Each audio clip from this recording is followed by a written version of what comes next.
platform to you. Hi, Albert, how are you? Hey, hi. Hi Albert. Hi. Hello. Hi Sikandar, how are you?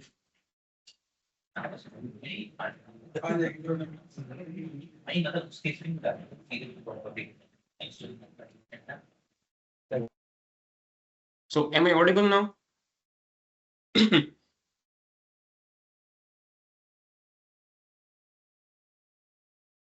Sikandar. Yes, you are audible. All right. And I think we are Thank you good to go. everyone. Thank you everyone for coming here and joining the call today. And I think we have enough member to start the webinar right now. And before we start the webinar, I would want a couple of minutes to tell everyone about the journey we have had with Delinea as a distributor, as S2, and then we can kickstart the webinar. So our basically our journey started back in 2023 when we signed Delinea as a distributor, and after that we trained our local distributor team in terms of professional service support and the after deployment services. And Alhamdulillah, we have been having some good progress and results in terms of numbers, because most of the banking industry is right now using Delinea. And apart from that, we have presence in the energy and power sector, government sector, public sector, etc. And the reason is very simple because from the last 7 times, Delinea has been a Gartner leader, and our commitment as a local distributor has been very much good with the Delinea. But the agenda for today's webinar is a little bit different because in industry, people normally use Vault as a primary source for identities. And what lies beyond the Vault, people don't explore this thing. And there is a need of a post deployment.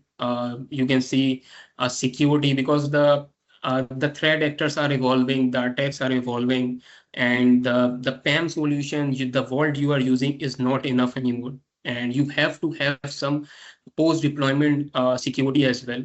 So the agenda of this webinar is related to it as well, because people are using Delinea secret server, partners and customer know about it, but there are other offering of Delinea as well, like privilege manager, server suite, and that's currently server PAM. So I will request Albert to please lead the webinar moving forward. And if anyone has any question, please they can ask it after the presentation and demonstration. We have a session like 5 to 10 minutes time we will spare at the end of the webinar, and then we can do a Q&A. So over to you, Albert. Please proceed. Thank you. Thank you, Abbas. Yeah. So hi everyone. My name is Albert, and I'm the sales engineer from Delinea. So let me share my screen, and then I prepare a slides, and then I will do some demonstration after the presentation. So Abbas, can you see my screen right now? Just make sure it's working.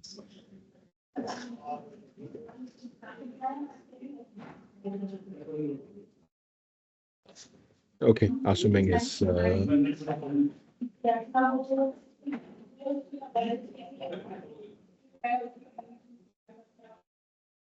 yeah, assuming it's working. So then let me start. So today I'm going to show you what's the PAM maturity journey. After you have the vote. So what's behind? What's after you having the vote? So what I'm going to show you is firstly, just give you some background information about the Delinea. So just to give you some basic information, the Delinea is one of the PAM leader in the market, and then we are we are the only one that got the 5 major PAM analyst report in 2024, because the 2025 one isn't out yet. It will be coming soon. So and then at this up to this time we have like over 9,000 customers, and then the overall CSAT weighting is 4.8 out of 5. And then we also have like 500 plus 5-star Gartner review. And then together with like 400 plus, integrations and tools available in our platform. So I'm not going to dig into details like how we are in our cloud platform, because I think maybe probably most of you are using the on-prem version. So just to give you some background, so why is Delinea is actually a better one? Because for example, we have a better uptime, and then we don't have any downtime during the upgrades, and then we have like auto scale, vertically and then horizontally, and then together with we have the code put to production within 30 minutes. So once we find any identified bugs or any issues, then the developer is able to fix it in just 30 minutes to an hour, and that is very easy to deploy to the the bug fix to the production. So just give you another information is our expanding profile. So we are getting more and more different capabilities. So you can see on top we have the secure credential, which is the voting part. So like the secret server that you have right now. For example, the voting, the machine secrets, and how we manage a service account. And then we also have the privileged remote access.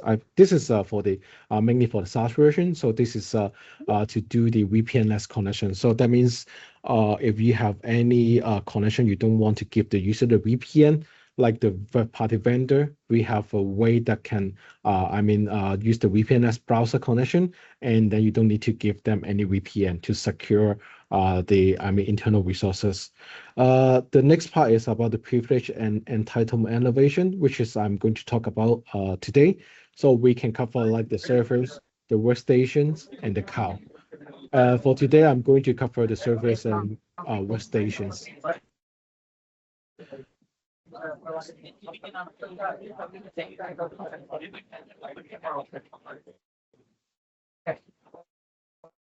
Yeah.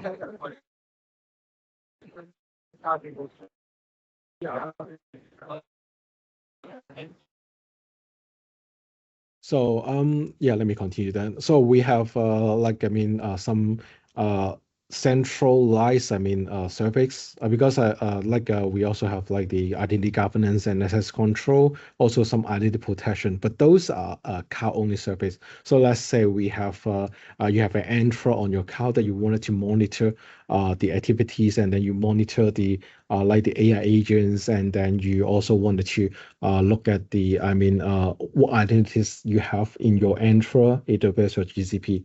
So this is what we have for the identity protection and the governance, but those are SaaS only. So if you are interested in this part, and then just let us know, and then we can talk about this in later sessions. But for also the shared capabilities, that means what we have right now, and then we also have invested on the AI, so the AI can do some session recording analysis and those PBA, etc. But those are also on the SaaS. So so if you are interested in any of this, we can talk about this later on. And then this is what we talk about. We are the only vendor that are named as the leader in 5 different, major analyst report, like the Gartner, Forrester, Core, and then also the EMA, etc. So you will see that we are the only one that got the 5, analyst reports as a leader. So this is just some background information about Delinea and what we can provide. So the next I'm going to show you is the PAM maturity model.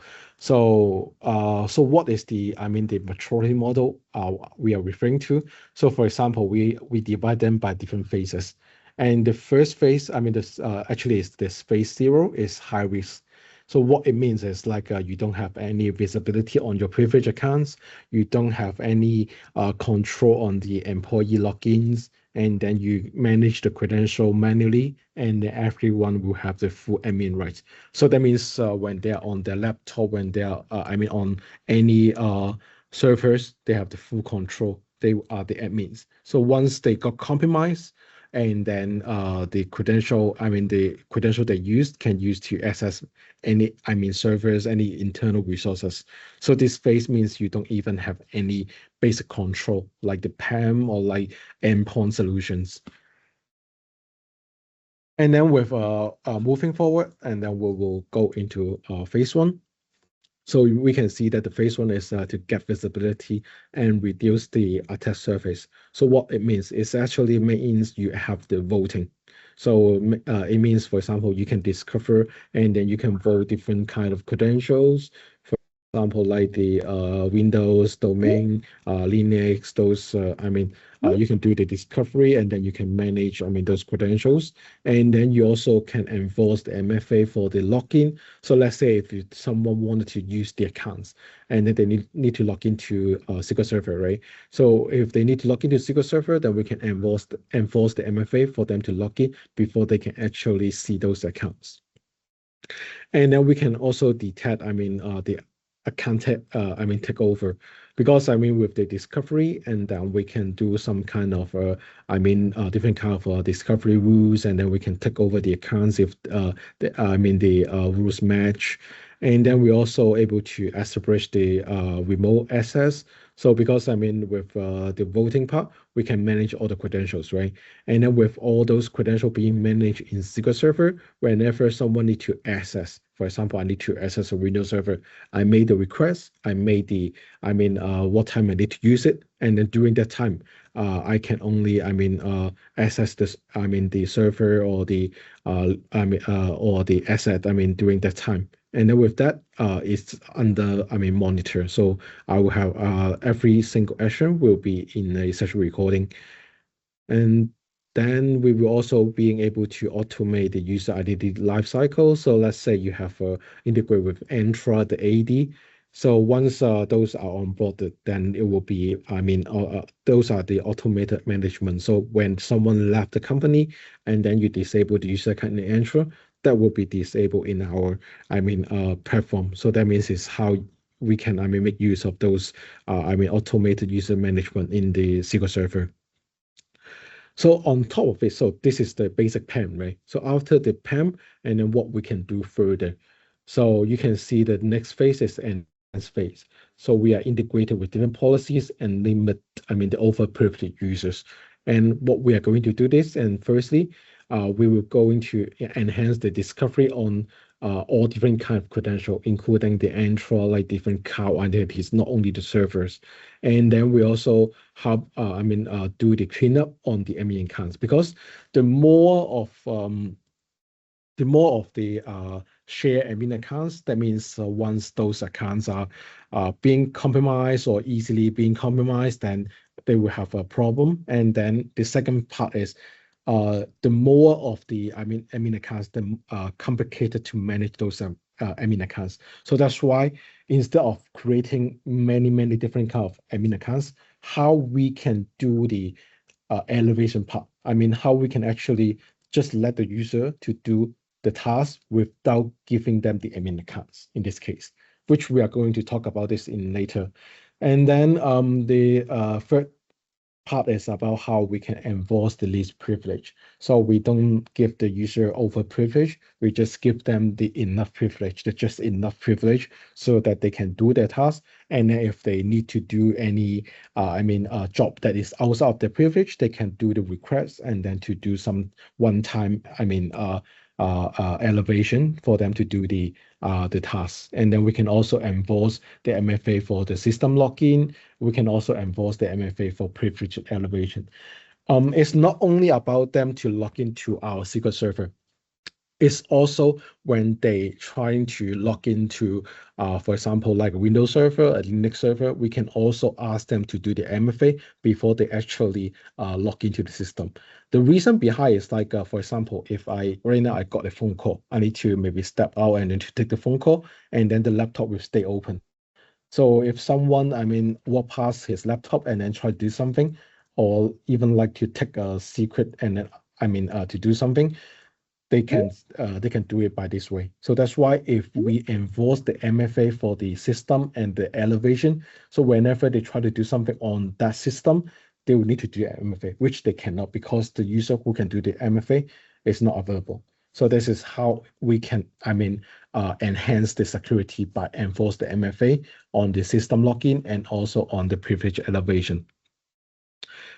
And then we also have the the access request referral. So we actually improve the approval process. Like how they actually require the, like, for example, I need a sudo command during the time, which time, and then why I need it. So this is also the reason they need to supply before they can actually, get the approval process to do the elevation part.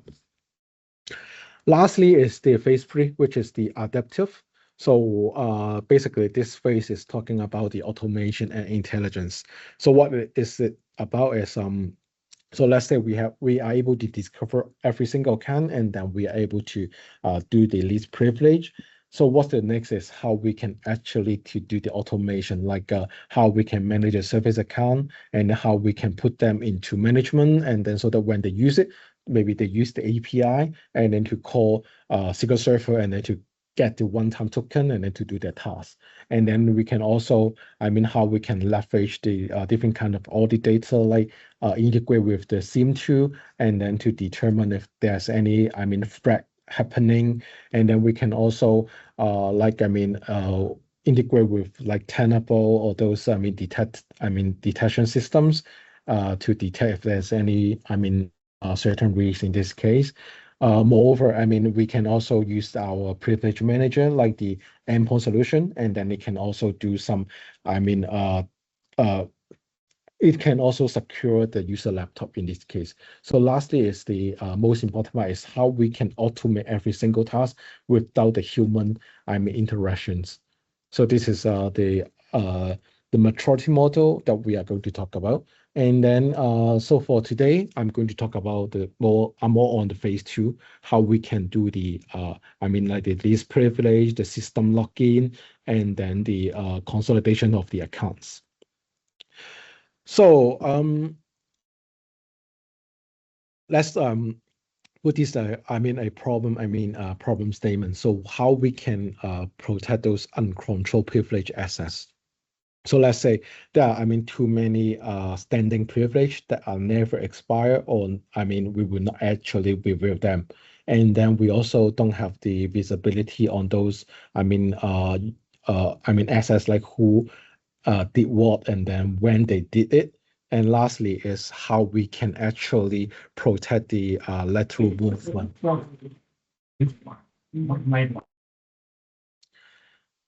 Yeah, so it's how we can protect the lateral movement, like, for example, one got compromised, and how we can protect that compromise, without being attacked half.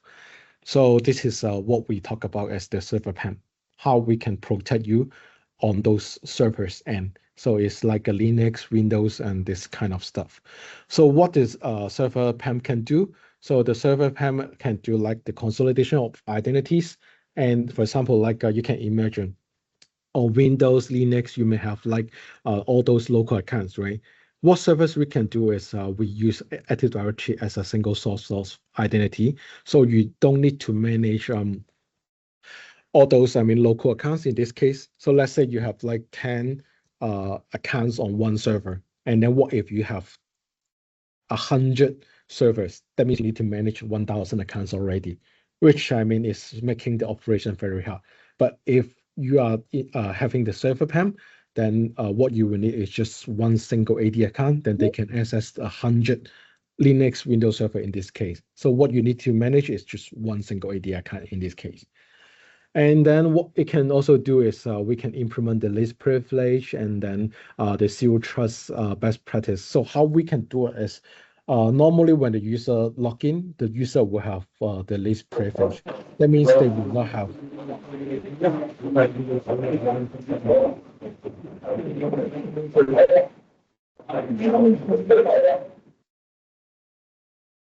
Yeah.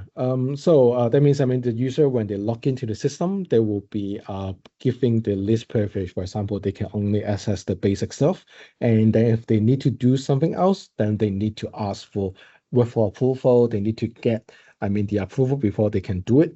And then we can also enforce MFA. Just like I said, the enforce the MFA will help to do the elevation, the system login, because right now only doing the secret retrieval is not enough. We also need to protect the actual server access, because sometimes they may you can imagine it's like they can bypass the PAM, bypass the book, and then to do the login. So this is how we can actually improve this kind of bypassing. And lastly is how we can improve the compliance, as we can do the session recording, and then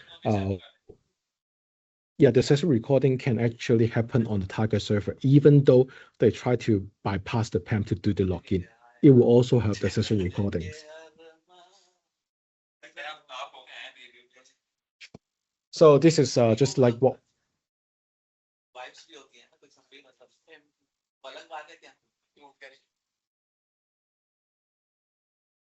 So this is just like what we said, is like books are required to manage the local admins and the service accounts, right? But there are several challenges that with the book alone cannot be solved. So for example, like too much privilege granted, because it's very hard to prevent the insider with the full admin rights granted the time they get the book account. And then there's also some weak accountability. So for example, like the anomalous access to the server. Because you can, so for example, if someone try to access the server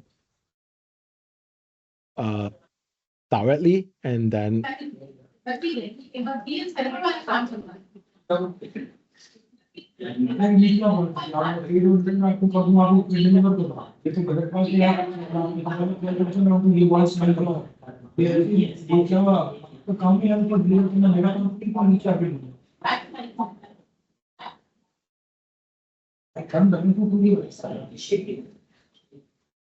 आवाज नहीं आ रहा।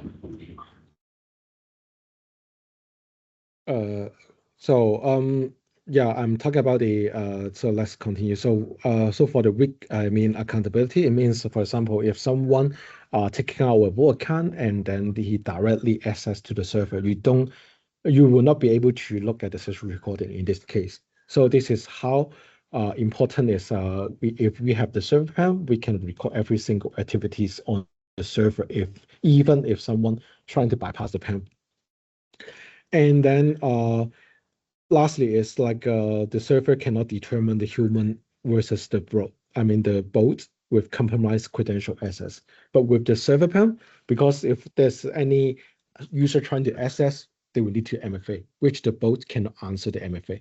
So this is how the server PAM can help into, post votes in this case. So that's why the votes alone is not enough, but together with the server PAM, it can protect further of your environment. So like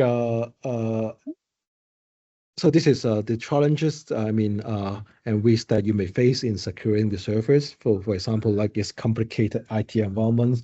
You've got a lot of different kind of servers. For example, you have maybe many Linux, many Unix servers, and then because those are very hard to manage, for example, you may have like 1,000 servers, and then how you can manage the access for every single server, or how you can actually deploy the settings or configuration to every single Linux server is very hard.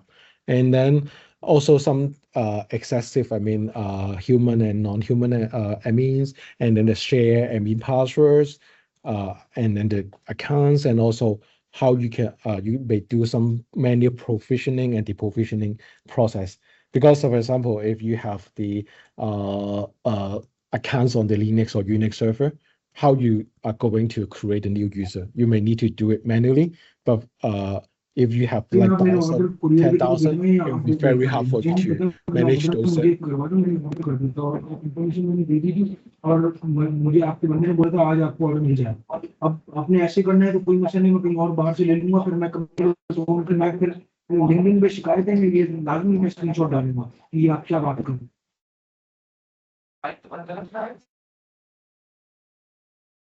Yeah, so I'm talking about the many provisioning and deprovisioning. So with the many, different Linux server, the large number of Linux server, it will be making this very hard. And also lastly is the limited visibility and control, because you are hard, you will not have any session recordings like what the user did, and all the logs, what the user did inside the target servers. So this is how the Delinea server PAM can do those management, and how can improve the operation, because we can consolidate all the identities into the Active Directory. Because with the consolidation, you can see that what we do is we only use the one single AD account and then to log in every single server in this case. You don't need to manage like 1,000, 2,000 local accounts. And then we can also enforce the MFA and the least privilege. That means when needed, you can ask them to do every single MFA when they try to do something, or you can do a grace period. Maybe they only charge every 1 hour, 2 hours for the MFA. And then we can also enforce the least privilege. That means if they try to do something, it will be the least privilege. If they try to do something which with the admin rate, then they will need to ask for approval, or they will, predefine the elevation part, and then they can only do for example, they can only view a file, or they can only reboot a shared server in this case. And then with the server PAM, it can also help you to manage the local user and group accounts. In this case, if those are not the admin accounts, and then they are just some normal local users and groups, you can also manage them through the server PAM.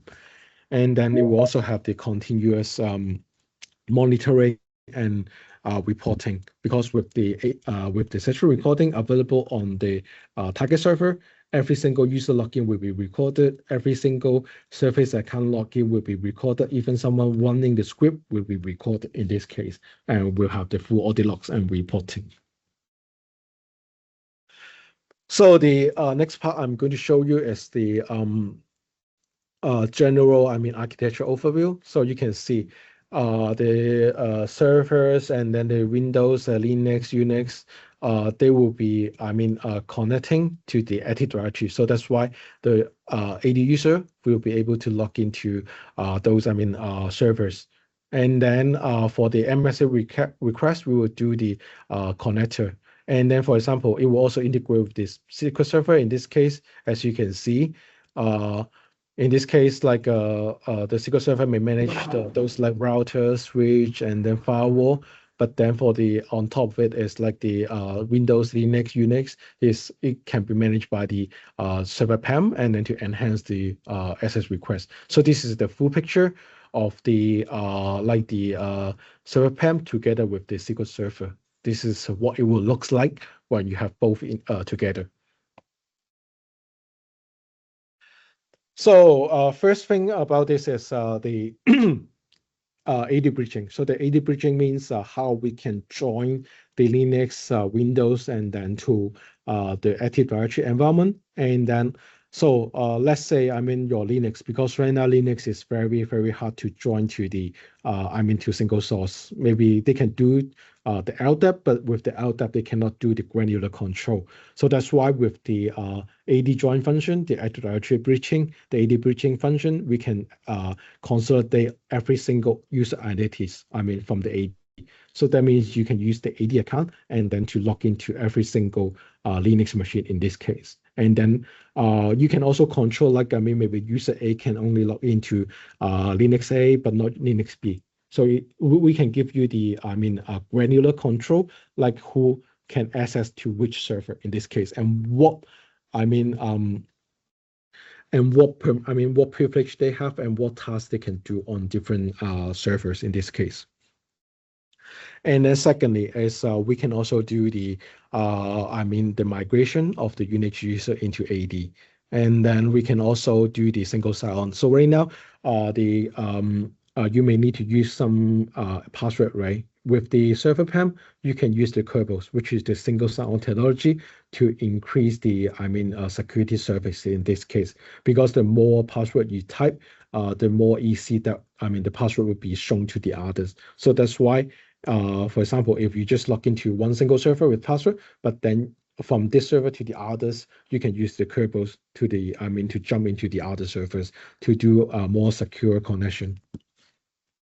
So this is the concept of the AD bridging. And then the second part is the group policy management. So once the Linux or Unix or all the other servers join to the AD, we can actually implement the group policy to those Linux or Unix server. Because as you know, I mean, normally the AD policy are to the Windows server to the AD, but then we extended this group policy to the Unix and Linux. So that means if you apply the policy, you can apply to the Linux server. Let's say you wanted to copy a file from one location to the others, and then for now you may be very hard to manage those. With the group policy, you can actually deploy the same file to like 100 or 1,000 Unix server in this case, without manually copying those files.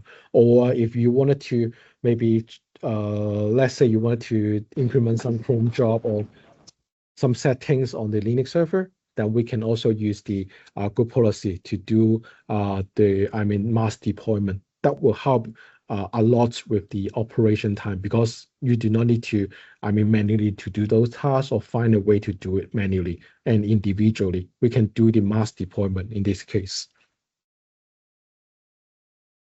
The next one is about the MFA for login. As you can see, when someone trying to log in as on the server, we will challenge them for the MFA, and then we have like maybe the mobile authenticator, the OTP, email, and then SMS, security question, or even phone call. So this is something that we can implement to secure the login on top of the password, because just like what we mentioned earlier, the example is, let's say I just need to take a call and then I may be away from the laptop for maybe 30 minutes. And during that time, many things can happen. So that's why with the MFA, on top of the normal password, it can further to protect the system login. And then the second part is important, is about the privilege elevation.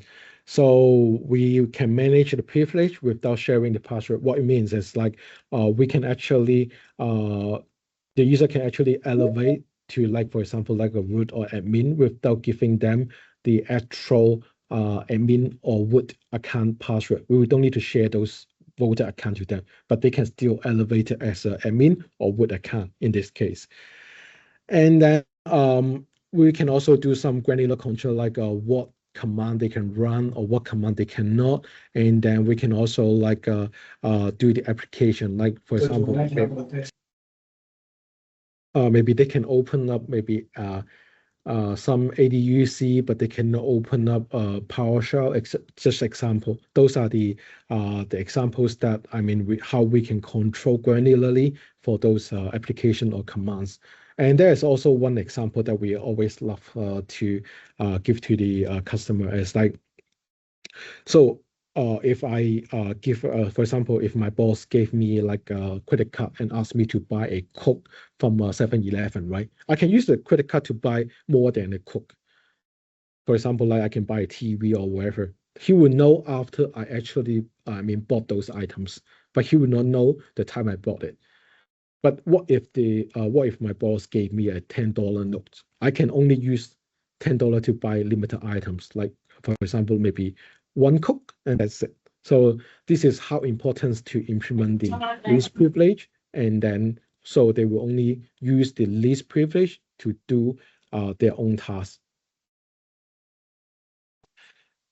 And then this is like the time-based role assignment. It's like they can only, do the elevation with the time bounds.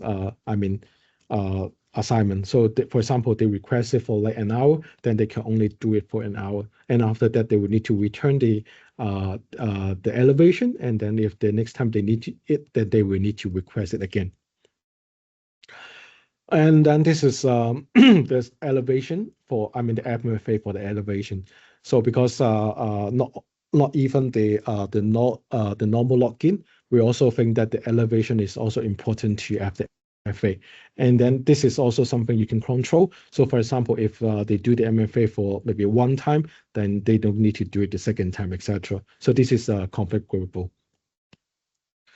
The next part is about the session recording and auditing. So we can see that, you can see that every single user who try to log into the system, it will the session recording will be started. And then it will record every single command they type. For example, like they try to do the SU dash, or they try to run some command, or even they try to open up any application on the Windows, like the ADUC, those will be recorded. And then you can integrate with the SIM tool like Sprawl, and then with the full audio like what the user did during the session. So this is how important it's because sometimes they can, like we mentioned earlier, is they can actually bypass the PAM, then they can try to get the credential and log into the system. So this is how important it is to have some session recording. Even though they try to bypass the PAM, they cannot, they cannot skip the auditing. So this is to make sure every single server will have the session recording to record human or non-human activities in this case. So before the demo, I just wanted to show...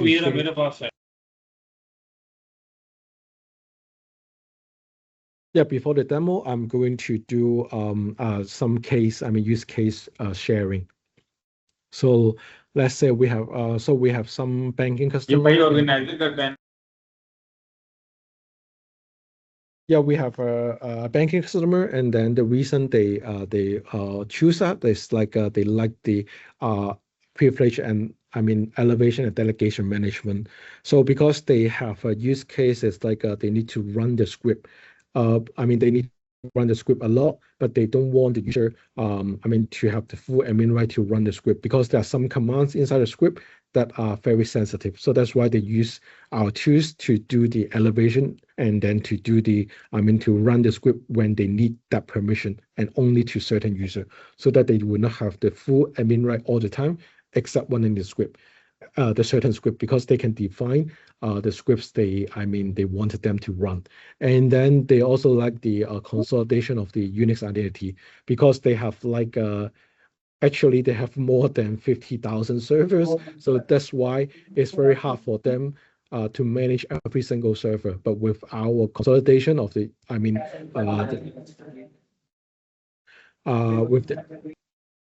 with our consolidation of those, identities, that will help them to easily manage those Unix and Linux server.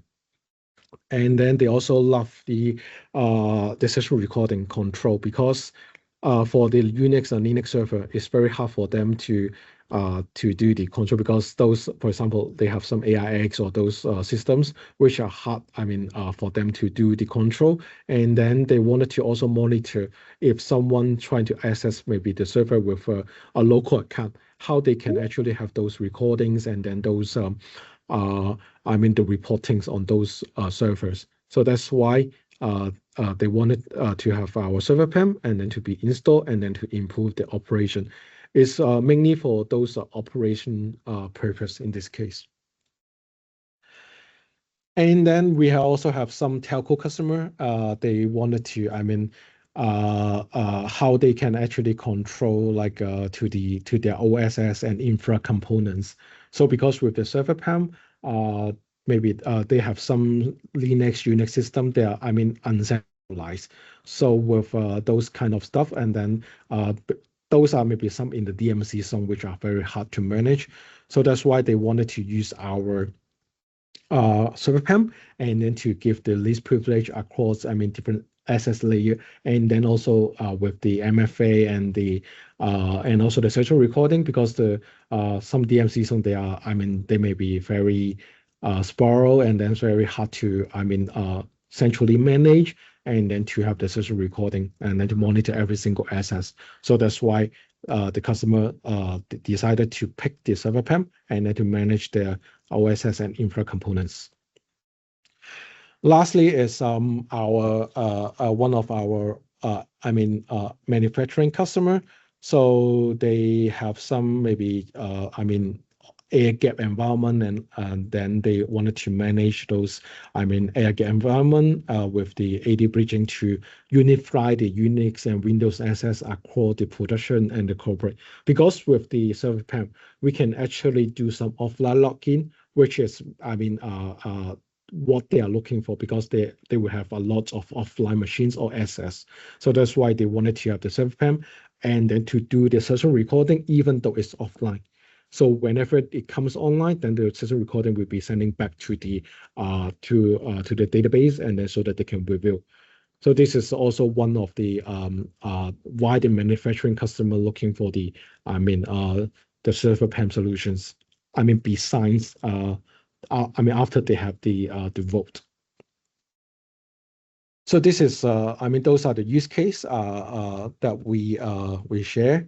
And then the next part is I'm going to do a quick demo, because I think we only have like 15 minutes left. So I'm going to do a quick demo, and that will go into the Q&A session in this case. So you can see it's the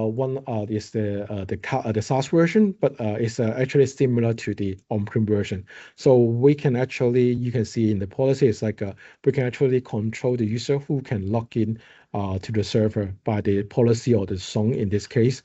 So let's say we can do the, sorry, just a second.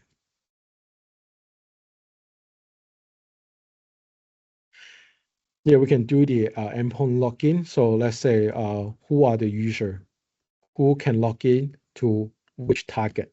So let's say I can only log into PCS1, PCS2, and then those users are the ones that can log in, but I cannot log into PCS3.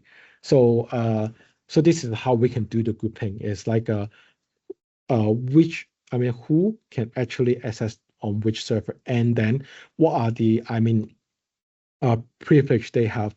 So for example, like they can only do the console login, they can do the remote login, or they can do the PowerShell login. And then do they need the MFA? And then secondly is how we can control what are the commands or the privilege control they have. For example, we can actually control maybe this user can only run the Windows surface as an administrator group, or they can only run maybe cat this command, but not the others. So this is how we can actually do the grouping, and then we can do the assignment, like who can log into which server. And then if I wanted to, for example, I wanted to log into to the Windows server, there's a few ways that we can do it. And then firstly, for example, I wanted to access the server, I can actually launch with a secret. So I can actually use my account and then the secret, and then I can the remote login in this case. So that means you can actually use the secret server and then to do the login without actually manually typing the credential. So you can see right now as in this session, I'm doing the MFA, because once I log in, I will be challenged by the MFA. And then once I enter the correct MFA, then I will be able to log in. So because this is like demo environment, so I have put the everything in a single folder. So for example, if I need to open, let's say I need to open the local security, I may not have permission to do it. But if I need to do it, I may be able to open it with one as administrator, right? But then I need to supply the credential. What if I don't want to do that? So I just wanted to open it runtime. So we have the elevation.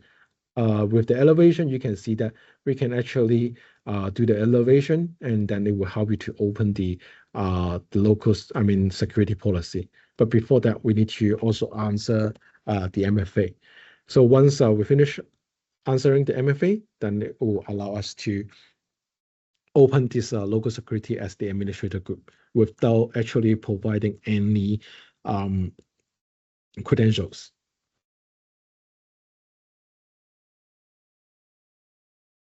So it's the same as like you open up the event viewer or any maybe running a PowerShell script. It's the same concept.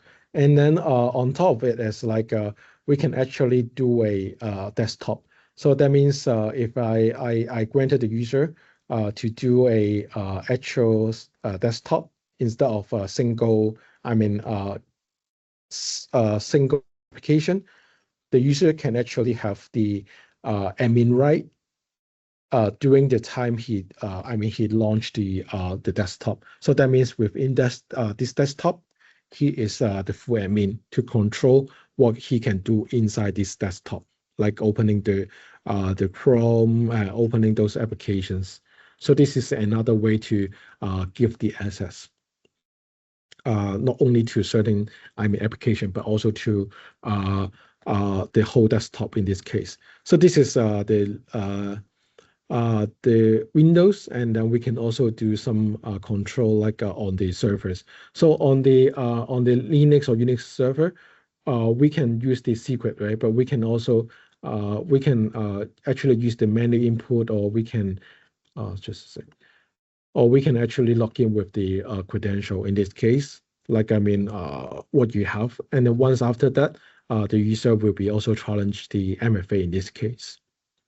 So once we select the MFA, the user will need to answer the MFA, and then they will be able to log in.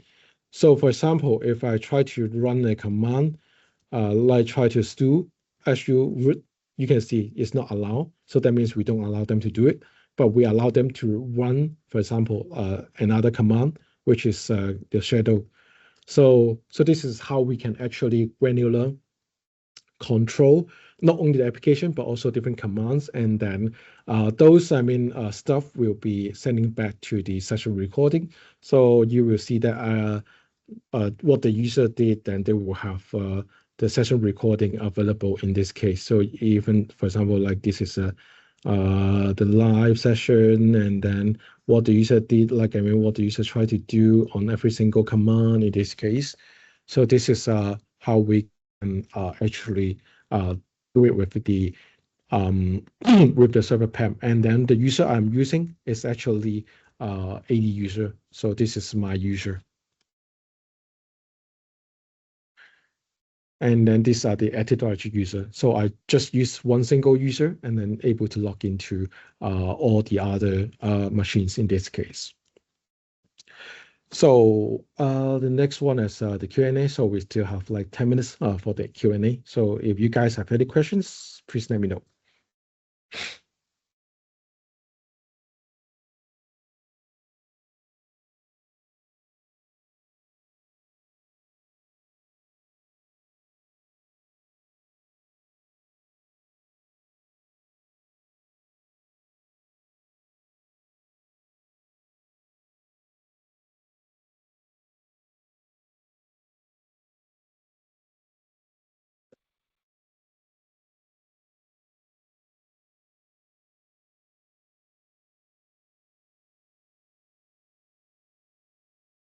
Oh, sorry, I may forget the chat.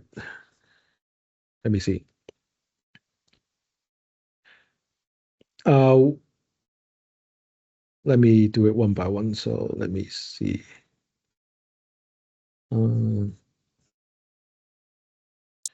Advise if there's a man for to control user on call.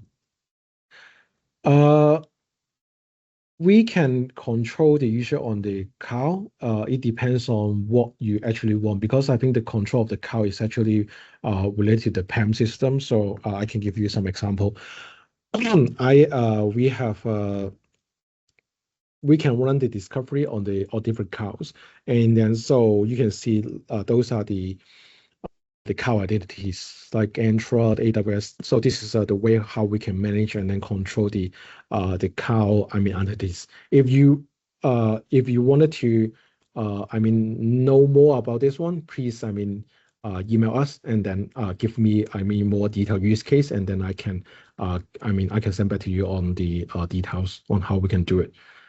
The next question is from Fahad. Can we restrict any queries on DB? And we cannot control the DBs, but there's a criteria. If the DB actually like the DB2 on Linux, then we can.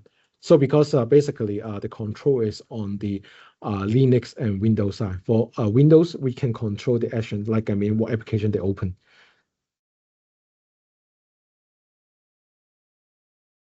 So for DB, if you are talking about if you have like DB2 on the AIX, then we can control the one who use the Linux and then to do those stuff. And then also the MySQL on the Linux, we can also control that if they are on the Linux in this case.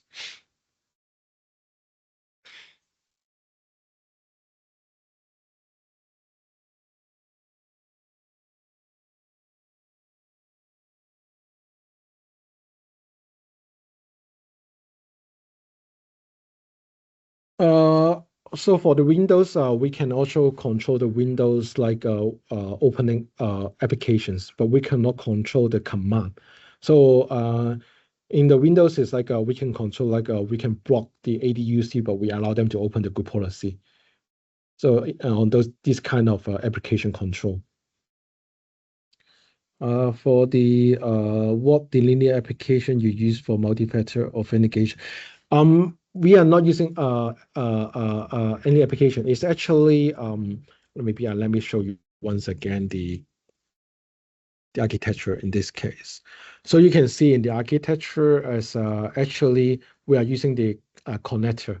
The connector is the one that communicate with the for the MFA.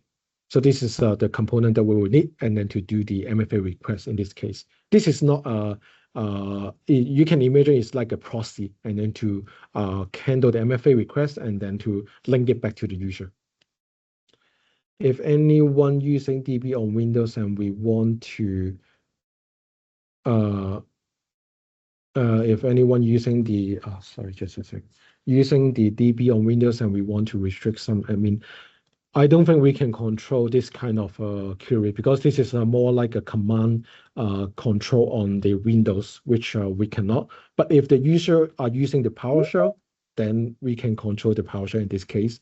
But I don't think for the others, like opening the MSC code, we can control. We were unable to control like if they're opening the DB connection with the MSC code, then we cannot. Okay, let me log in once again. I will show you the Windows.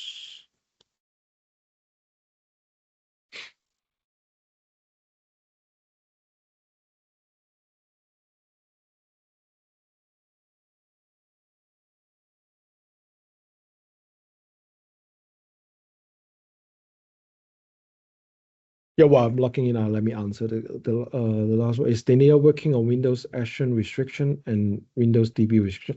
We are working on the application wise. So it's a Windows application restriction. So it's not the command or queries type restriction on Windows. Yep. So I log in again. So is this something you're looking for, Abdul?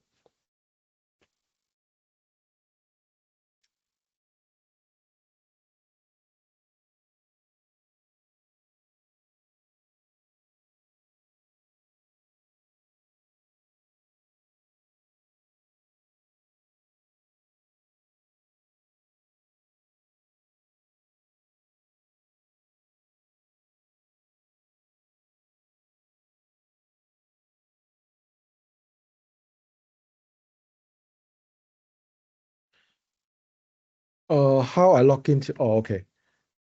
No problem. I can, yeah, let me do it this way. This is my tenant, and then I will need to do the the MFA in this case. And then I need to answer the MFA before I can log in. Oh, sorry.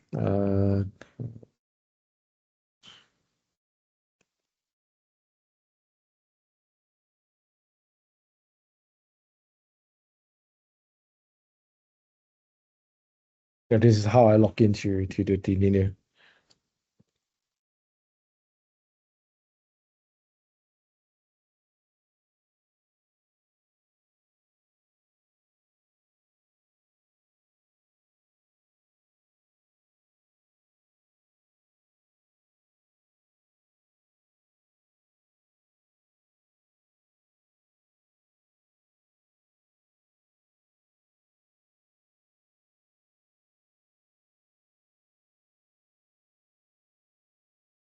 Yeah, I think there are a few, key things of this server PAM is like one is the consolidation, which I think is very hard for the others to do, because I think this is the one of the unique advantage of the our server PAM.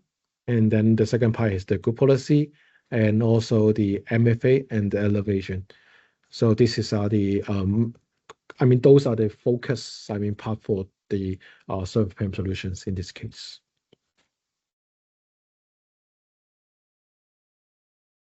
Yep, if there are no more questions, then I think I will,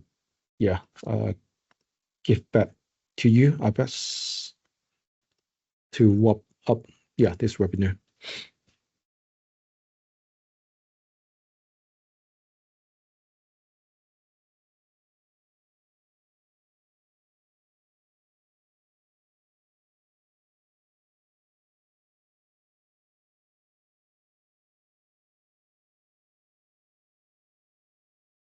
Hi, Abbas, are you still around? Yeah. Yeah, I think it's almost the time. If no more questions, I think we still have 1 minute left. See if you wanted Yeah. to wrap up the call. I Thank think you. we can conclude the webinar if there are no further questions.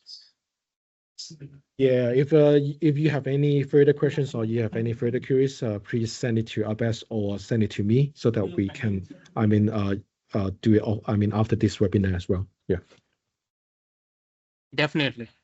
We'll try our best to answer those queries. And thank you, Albert, for conducting this webinar. And thank you, audience, for being here. I hope this webinar was helpful for you. And inshallah, we will take it from there. And we will organize further webinars on Delinea moving forward. Thank you,